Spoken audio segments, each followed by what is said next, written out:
Truth Talks. What's up, peoples? What up, family? Coming at you today with some disturbing news. Rittenhouse verdict is in. Not guilty on none of the counts.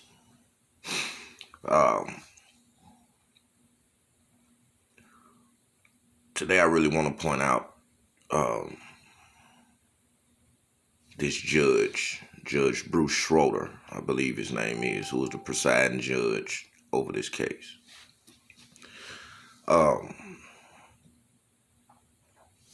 This guy is extremely, or has an extreme bias toward this case. Let's break it down from the beginning. Young man, 17 years old, following the shooting of a black man in Konesha, Wisconsin, took it upon himself to arm himself with an AR-15 style rifle and self-patrol the streets of Konesha in the midst of this disturbance with his AR-15 style rifle.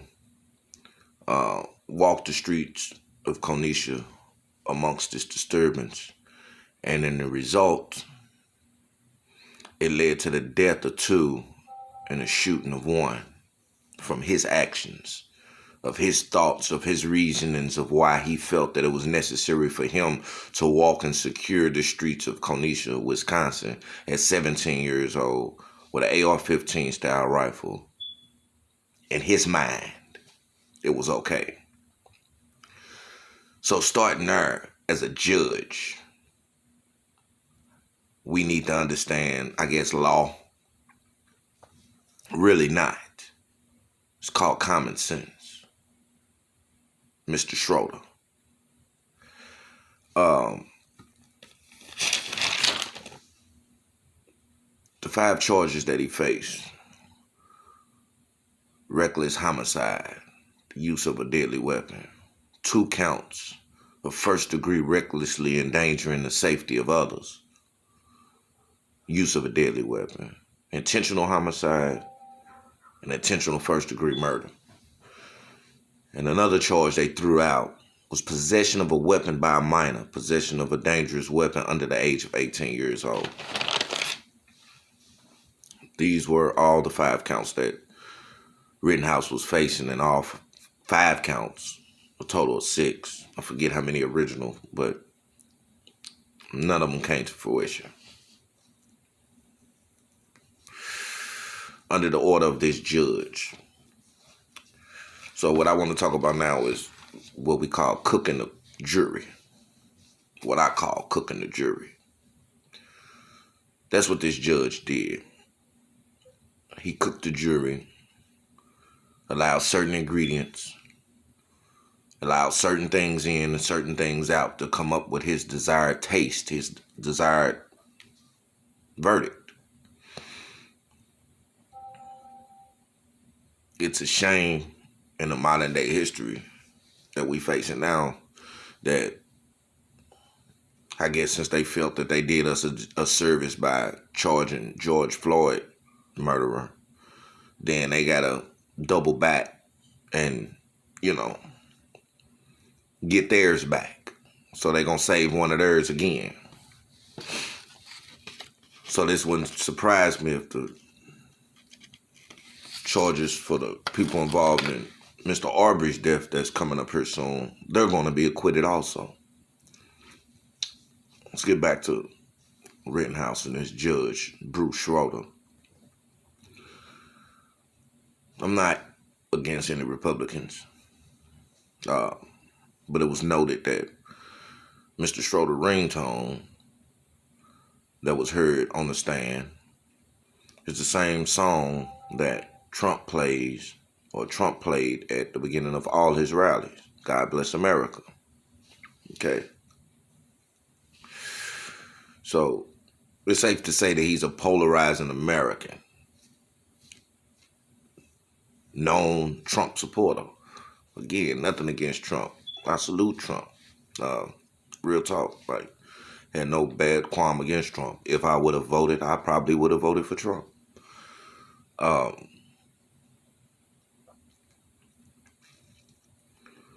The fact that this judge cooked this jury in such a way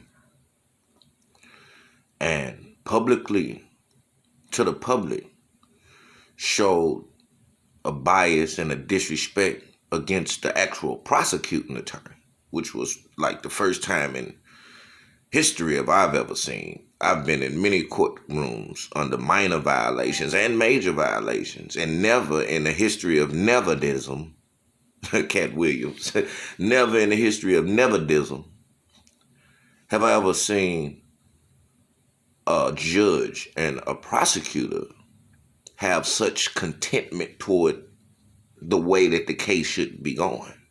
It's usually the other way around. It's the defense attorney. It's the one you hire, that the judge looks at down his nose like, who are you? What are you? I see my prosecutor every day.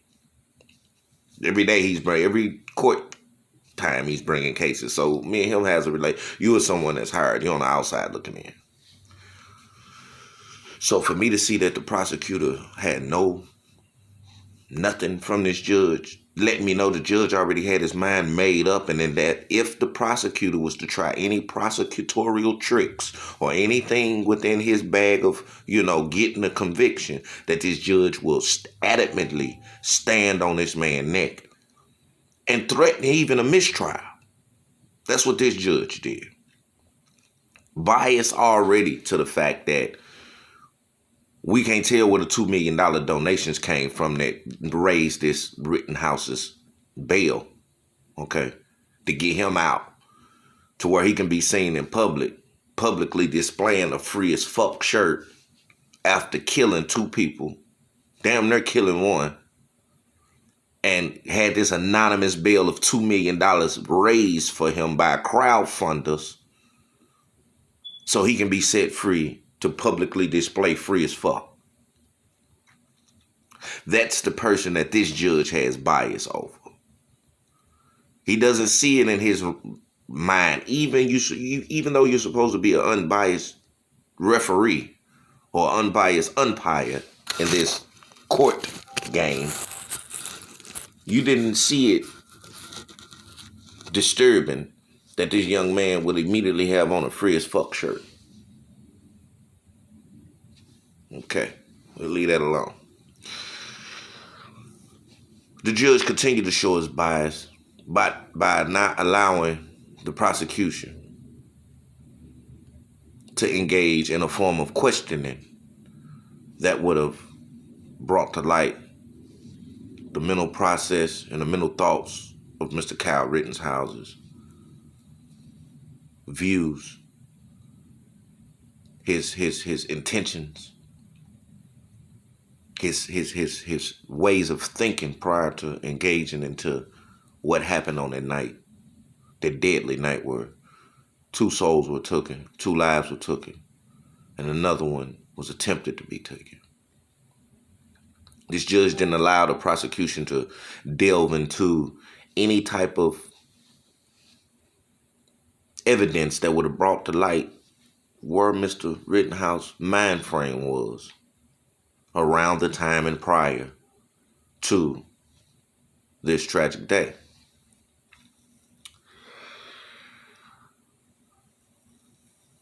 The prosecution tried to bring in evidence of a recording of Mr. Rittenhouse in a car, sitting watching looters loot what seemed to be a drugstore, CVS, or Walgreens of some sort.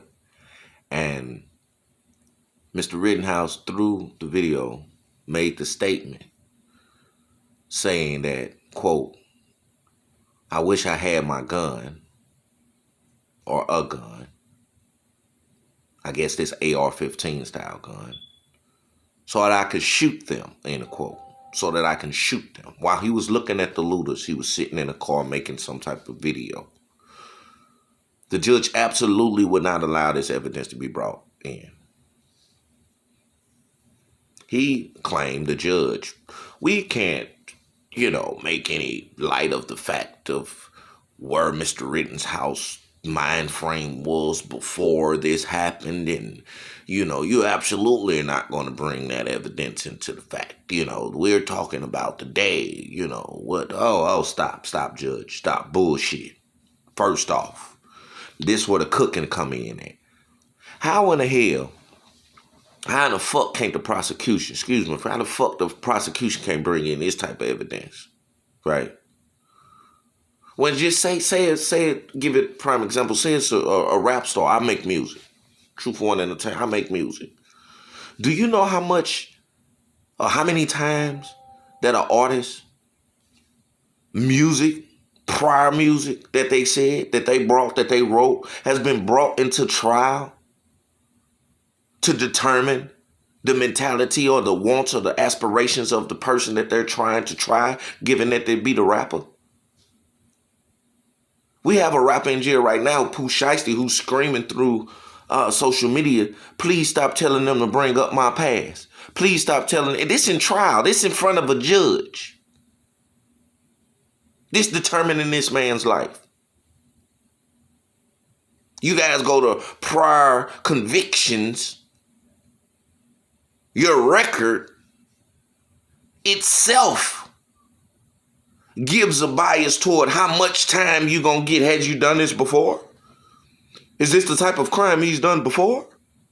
You look at the person's record. So how in the hell could this judge in the right or left side of his brain deny the prosecution this key piece of evidence that would just put in light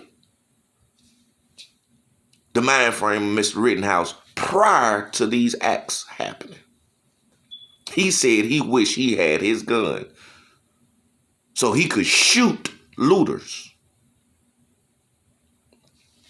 Okay.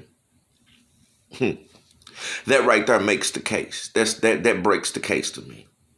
After seeing that, I already knew. Nah, this ain't going nowhere. Mr. Rittenhouse going home. Like his shirt said, free as fuck. On a known stamp of this judge. He immediately, when I say dug into this prosecutor, as I've never seen such happen before in a court of law, and I've watched many law shows, been involved in many courtroom appearances. Never thought of something like this would ever happen. Ever. Never seen it. Probably never see it again in my life. YouTube, of course, has scrubbed it. You can't see the actual footage. The prosecuting, like, I'm just really trying to get to the point of the light of the mind of Mr. Rittenhouse. He stated that in his own words, judge absolutely would not have. That's the point to where, don't you get brazen with me. That's that point. See, they keep that point up, but they don't tell you about what happened before, why the judge slammed them so hard. Because he wasn't doing nothing but trying to bring up the mind frame of Mr. Rittenhouse before this act even happened. So he can put the jury in mind frame of what this young man, this teenage boy, was thinking before this tragic night happened. The judge struck it from the jury, struck it from their mind, obviously. They also wouldn't allow a pinch and zoom. Like if I pinched and zoom my camera in right now and I come closer to you and I zoom it back out, they wouldn't allow that evidence to come in because they said the pinch and zoom could bring in artificial intelligence that would distort the original content. Again, I don't know what the pinch and zoom evidence was. I'm going to probably do another thing on that because I'm pretty sure the prosecution brought it in for a reason.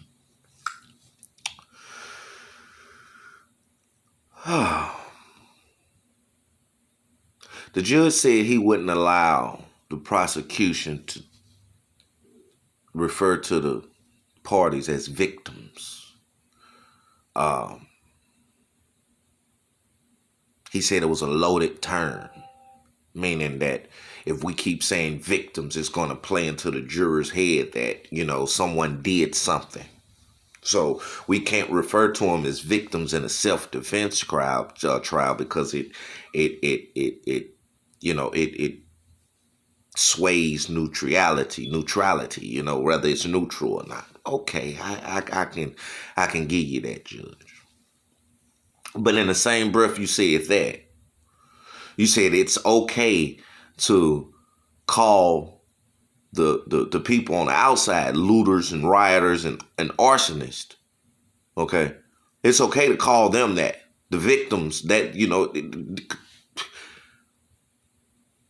it was a guy there who didn't get killed. The gun jammed. Mr. Rittenhouse was finna shoot him to get it. He re-racked it and it jammed.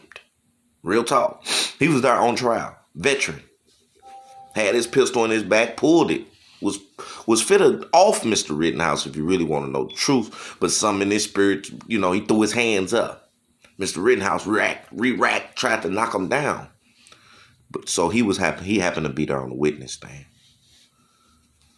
So he wasn't charged with arson, looting, or any of these things that you said it's okay for the defense attorney to refer to the people as. But at the same time, we can't call them victims, even though they're dead. They are a victim of this man's intentional thought to go and protect property that he wasn't trained, certified, nor asked to protect. And then we all rub it in a ball of self-defense.